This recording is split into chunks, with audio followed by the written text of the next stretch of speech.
Bonjour, peuple de Dieu, c'est le pasteur Jérémia, aussi connu sous le nom de pasteur Loïc.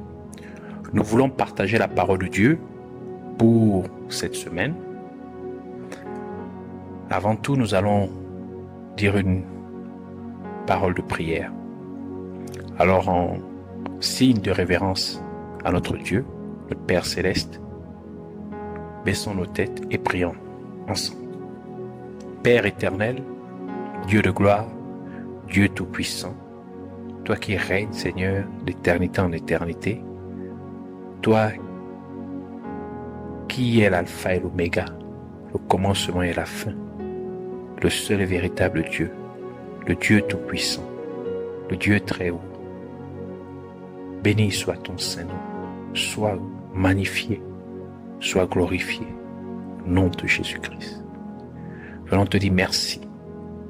Merci pour cette énième opportunité que tu nous donnes de pouvoir nous recueillir dans ta présence, afin que tu puisses encore nous aiguiser, que tu puisses encore, Seigneur, nous fixer, que tu puisses nous arranger, que tu puisses nous modeler, Seigneur, et nous donner la forme qui t'est convenable, qui t'est appropriée, que tu puisses, Seigneur, nous amener à maturer spirituellement, d'atteindre la stature que tu as établie à chaque être humain d'atteindre durant son séjour terrestre, au nom de Jésus.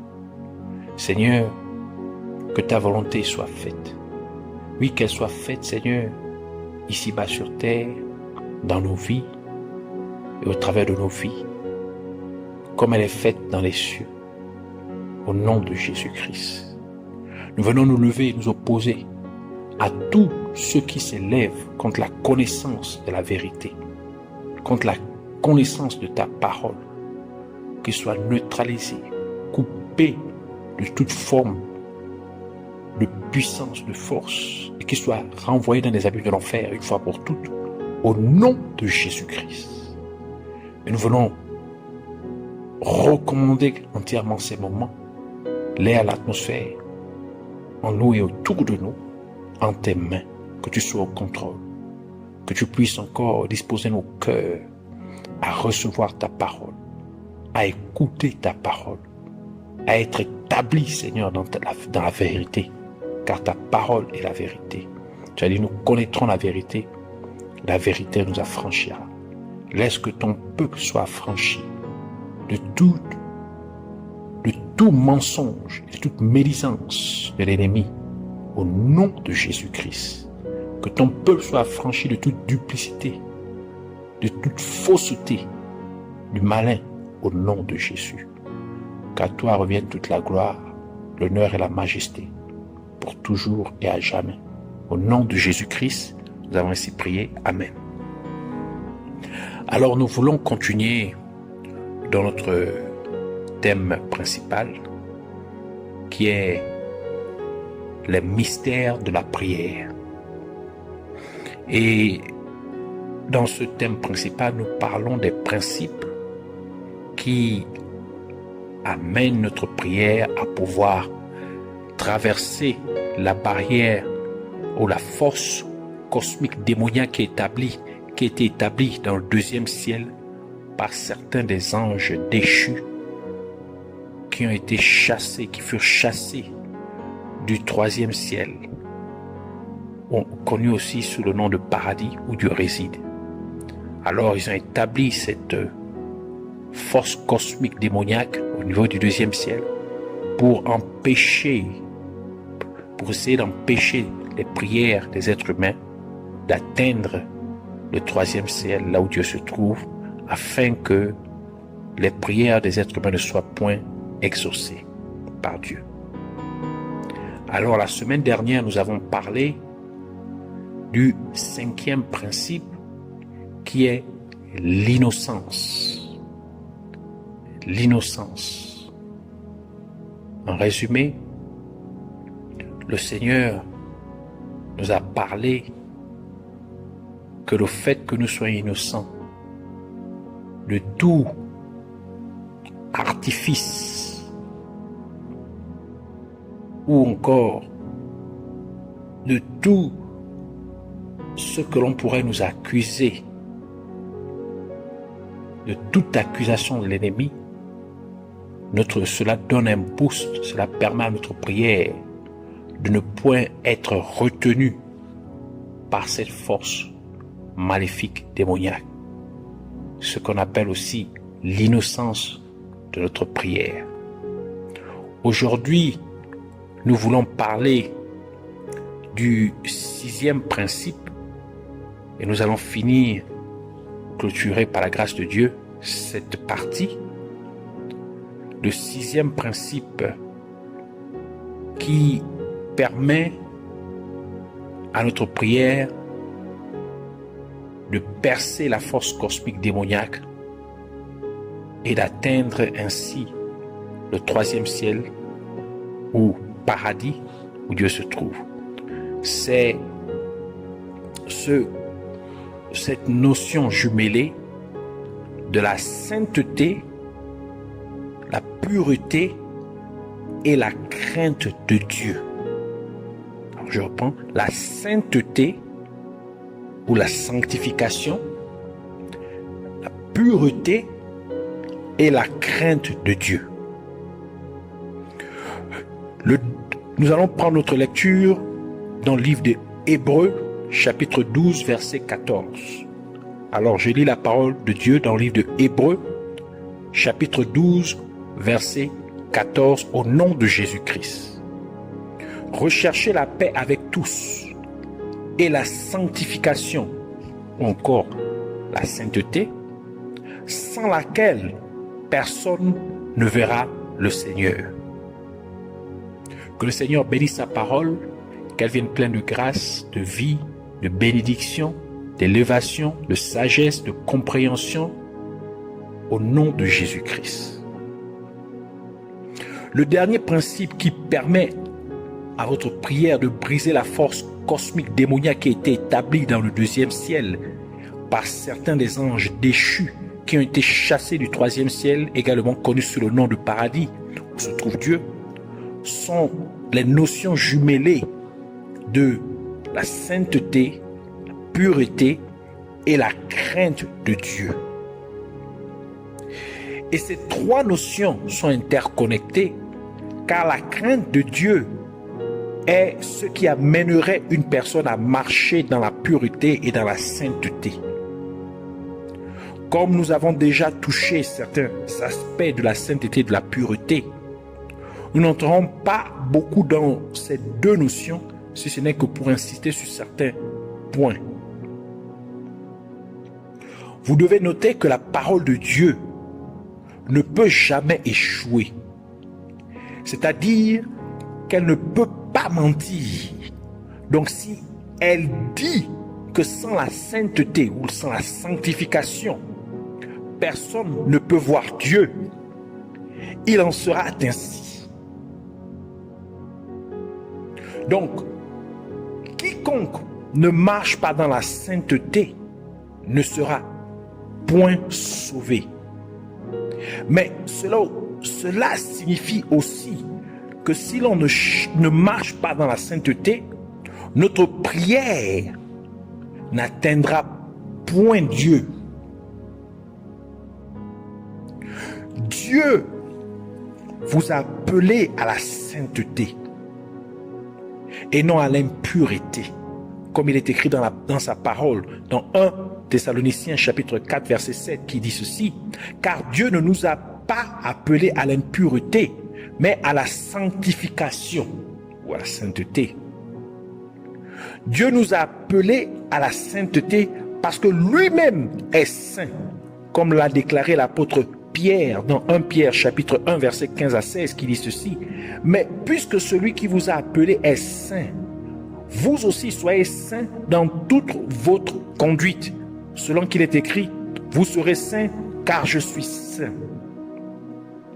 Et c'est parce que Dieu vous a créé pour que vous puissiez être son reflet sur terre, afin que vous rayonniez la lumière de Dieu sur la terre, C'est pourquoi Jésus-Christ a dit ce qui suit. Dans Matthieu chapitre 5, verset 14 à 16. Vous êtes la lumière du monde. Une ville située sur une montagne ne peut être cachée. Et l'on n'allume pas une lampe pour la mettre sous le boisseau, mais on la met sur le chandelier et elle éclaire tous ceux qui sont dans la maison. Que votre lumière luise ainsi devant les hommes, afin qu'ils voient vos bonnes œuvres et qu'ils glorifient votre Père qui est dans les cieux. Vous devez donc faire briller la lumière de Dieu sur la terre à travers vos actions, de la même manière que la lumière de Dieu éclaire le troisième ciel, ou aussi connu sous le nom de paradis, car Dieu est lumière, comme l'apôtre Jean l'a mentionné dans 1 Jean chapitre 1 verset 5 à 7, qui dit ceci: la nouvelle que nous avons apprise de lui et que nous vous annonçons, c'est que Dieu est lumière et qu'il n'y a point en lui de ténèbres. Si nous disons que nous sommes en communion avec lui et que nous marchions dans les ténèbres, nous mentons et nous ne pratiquons pas la vérité. Mais si nous marchons dans la lumière, comme il est lui-même dans la lumière, nous sommes mutuellement en communion. Et le sang de Jésus, son Fils, nous purifie de tout péché. Ainsi, la seule façon pour vous de représenter ou de refléter la lumière de Dieu sur la terre est de vous assimiler à Dieu en marchant dans la sainteté, comme Dieu est saint, comme nous l'avons lu. Et marcher dans la sainteté, c'est marcher à la lumière de la parole de Dieu, c'est-à-dire obéir à la parole de Dieu, faisant ainsi la volonté de Dieu sur la terre. Psaume 119, verset 105 dit: ta parole est une lampe à mes pieds et une lumière sur mon sentier. Et ceci est donc la preuve que vous avez en effet une communion avec Dieu. Et plus vous marchez dans la sainteté, plus vous puisez de la lumière de Dieu. En d'autres termes, plus vous marchez dans l'obéissance à la parole de Dieu, plus vous puisez de la lumière de Dieu pour la manifester sur terre. Et plus vous manifestez la lumière de Dieu, plus les ténèbres fuiraient loin de vous, quel que soit l'endroit où vous seriez présent. De la parole de Dieu dit ceci dans Jean chapitre 1 verset 5. La lumière luit dans les ténèbres et les ténèbres ne l'ont point reçue. En d'autres termes, partout où la lumière se trouve, l'obscurité disparaît. C'est pourquoi lorsque vous portez la lumière de Dieu, s'il était censé y avoir un accident où vous êtes physiquement présent, l'accident n'aura pas lieu, ou son impact sera vraiment amoindri. Ou s'il devait y avoir quelque chose de mauvais qui se produise, où que vous vous trouviez, cette mauvaise chose disparaîtrait simplement et ne se produirait pas uniquement à cause de la lumière de Dieu sur vous. Chaque fois que vous priez pour demander quelque chose à Dieu, le Père, cela doit être fait au nom de Jésus-Christ. Comme Jésus-Christ lui-même nous l'a instruit dans Jean chapitre 14 verset 13 à 14 qui dit ceci: et tout ce que vous demanderez en mon nom, je le ferai, afin que le Père soit glorifié dans le Fils. Si vous demandez quelque chose en mon nom, je le ferai.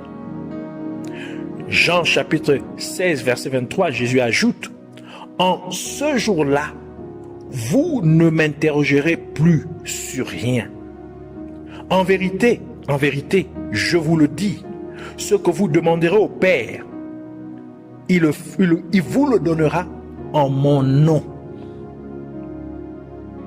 Vous devez également savoir que le nom du Seigneur est saint, comme Dieu l'a dit à travers le prophète Isaïe dans Isaïe 57 verset 15, qui dit ceci: car ainsi parle le Très-Haut, dont la demeure est éternelle et dont le nom est saint. J'habite dans les lieux élevés et dans la sainteté mais je suis avec l'homme contrit et humilié, afin de ranimer les esprits humiliés, afin de ranimer les cœurs contrits. Et parce que le nom du Seigneur est saint, donc celui qui nomme le nom du Seigneur doit être aussi saint, car comme l'a déclaré l'apôtre Paul dans 2 Timothée chapitre 2 verset 19, qui dit ceci: néanmoins, le solide fondement de Dieu reste debout, avec ses paroles qui lui servent de sceau. Le Seigneur connaît ceux qui lui appartiennent, et quiconque prononce le nom du Seigneur, qu'il s'éloigne de l'iniquité. En d'autres termes, plus vous marchez dans la sainteté, et lorsque vous faites appel ou vous nommez le nom du Seigneur, plus l'impact est impressionnant. Plus l'impact est grand lorsque vous nommez le nom du Seigneur en vivant dans la sainteté. C'est pourquoi le roi David a dit ce qui suit. Psaume 103, verset 1. Mon âme bénit l'Éternel, que tout ce qui est en moi bénisse son saint nom.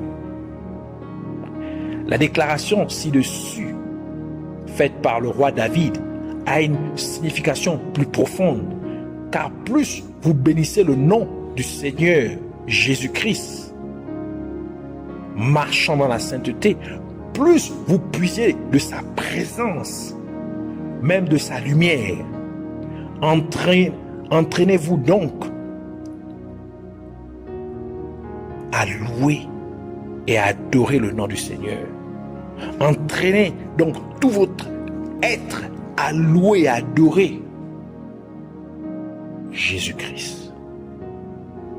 Par conséquent, lorsque vous priez au nom de Jésus-Christ, tout en marchant dans la sainteté, cela donne beaucoup de puissance à votre prière, provoquant un grand rayonnement de la lumière de Dieu et lui permettant de briser la force cosmique démoniaque établie dans le deuxième ciel par certains des anges déchus. Et votre prière atteindrait ainsi le troisième ciel afin qu'elle puisse être exaucée par Dieu. La pureté vous permet de monter sur la montagne de Dieu afin que vous puissiez demeurer en sa présence, comme la parole de Dieu nous le révèle à travers le roi David dans Psaume 24 verset 3 à 4 qui dit ceci: qui pourra monter à la montagne de l'Éternel? Qui s'élèvera jusqu'à son lieu saint? Celui qui a les mains innocentes et le cœur pur, celui qui ne livre pas son âme au mensonge et qui ne jure pas pour tromper. Et la même chose est confirmée à nouveau par le roi David, mais cela va encore plus loin pour nous donner l'un des avantages importants d'être sur la colline de Dieu. En d'autres termes, l'importance d'être en présence de Dieu, qui est le fait que vous ne serez jamais secoué par quoi que ce soit qui puisse venir contre vous. Psaume 15, versets 1 à 5 qui dit ceci: Ô Éternel, qui séjournera dans ta tente, qui demeurera sur ta montagne sainte? Celui qui marche dans l'intégrité, qui pratique la justice et qui dit la vérité selon son cœur. Il ne calomnie point avec sa langue, il ne fait point le mal à son semblable, et il ne jette point l'opprobre sur son prochain. Il regarde avec dédain celui qui est méprisable, mais il honore ceux qui craignent l'Éternel, et il ne se rétracte point s'il fait un serment à son préjudice. Il n'exige point d'intérêt de son argent, il n'accepte point de don contre l'innocent. Celui qui se conduit ainsi ne chancelle jamais. Car la montagne de Dieu est assimilée à la colline de Bassan, comme indiqué dans le livre des Psaumes, Psaume 68, versets 16 à 17 qui dit ceci. Montagne de Dieu, montagne de bassin, montagne aux cimes nombreuses, montagne de bassin. Pourquoi, montagne aussi nombreuse, avez-vous de l'envie contre la montagne de Dieu, que Dieu a voulu pour résidence? L'Éternel n'en fera pas moins sa demeure à perpétuité. Une montagne ou une colline est un terrain surélevé de terre. Donc cela parle d'élévation. Et plus précisément, cela signifie l'élévation spirituelle. La montagne de Dieu est comparable à la montagne de Bassan, qui est bien au-dessus de toute montagne autour d'elle. Et elle est très bien arrosée, fructueuse et très belle par rapport aux autres montagnes de ses environs. C'est pour dire que lorsque vous élevez votre vie spirituelle au point que vous preniez beaucoup de plaisir à être maintenant dans la présence de Dieu, c'est-à-dire que vous avez fait de Dieu votre délice, vous serez donc bien au-dessus de vos situations ou troubles, que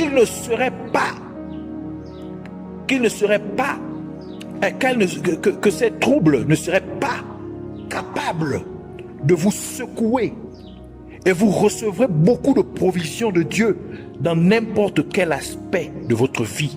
De la parole de Dieu dit dans Psaume 137 verset 4, fais de l'Éternel tes délices et il te donnera ce que ton cœur désire. Psaume 16 verset 11 ajoute, tu me feras connaître le sentier de la vie. Et il y a d'abondantes joies devant ta face, des délices éternelles à ta droite.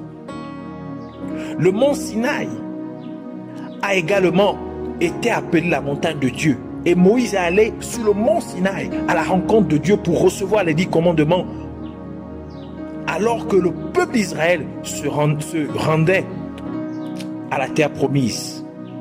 Exode chapitre 24 verset 12 à 18 qui dit ceci. L'Éternel dit à Moïse, monte vers moi sur la montagne et reste là.